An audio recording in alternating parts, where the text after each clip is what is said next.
On December 7th, the 24th China-EU summit was held in Beijing.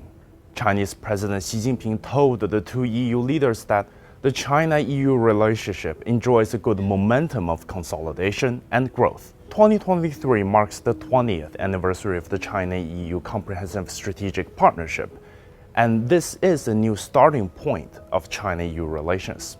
But it's starting with a new reality. There's a new idea on the European Union side. That is, as you said, a partnership, a partner, competitor, and systemic rival. This is really confusing. When we drive a car to a crossroad, then you are expecting a one light, either red, green, or yellow. But now we have a strange situation. You have three lights on at the same time. Back in April this year, I said that China and the EU are entering a new breaking it in period. This three lights analogy is what needed to be worked at. There's no doubt that China and the EU are partners, great partners even. Politically, there's the annual summit, 5 high-level dialogues, and more than 70 cooperation mechanisms. Economically, China and the EU are each other's second largest trading partners. In 2022, they traded on average 2 billion euros per day. Before the pandemic, they had more than 600 regular flights every week. And China just issued a visa-free entry policy for 5 European countries. Competition and rivalry are tricky. Companies want to compete. That's how they make progress.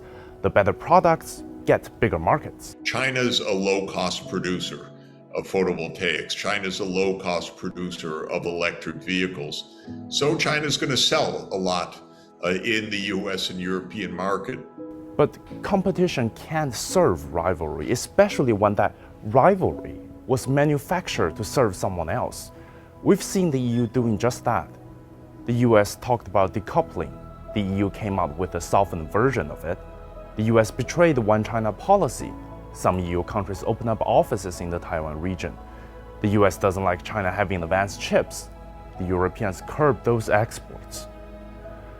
China can't be dealing with a Europe that's eager to toe America's line. We have to reframe the debate and realize that European strategic interests include being able to pursue more of its own foreign policy that depends upon a lot of factors and a real change in mentality and spending and economic and military development. For 200 years, Europe and the United States were very, very close.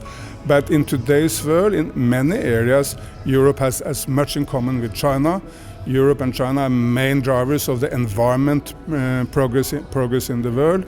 They are main drivers of a more peaceful world. For me, it's very important to have a much more autonomous Europe and European Union. When the US backed out of the Paris Agreement, Europe chose not to follow. It worked together with China to keep the agreement alive, as President Xi said at the summit.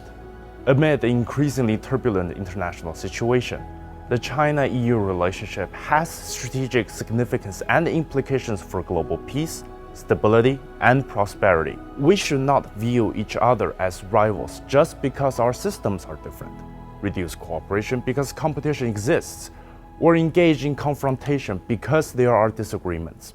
And when the EU starts to call its own shots, we can add another layer of insurance to this relationship.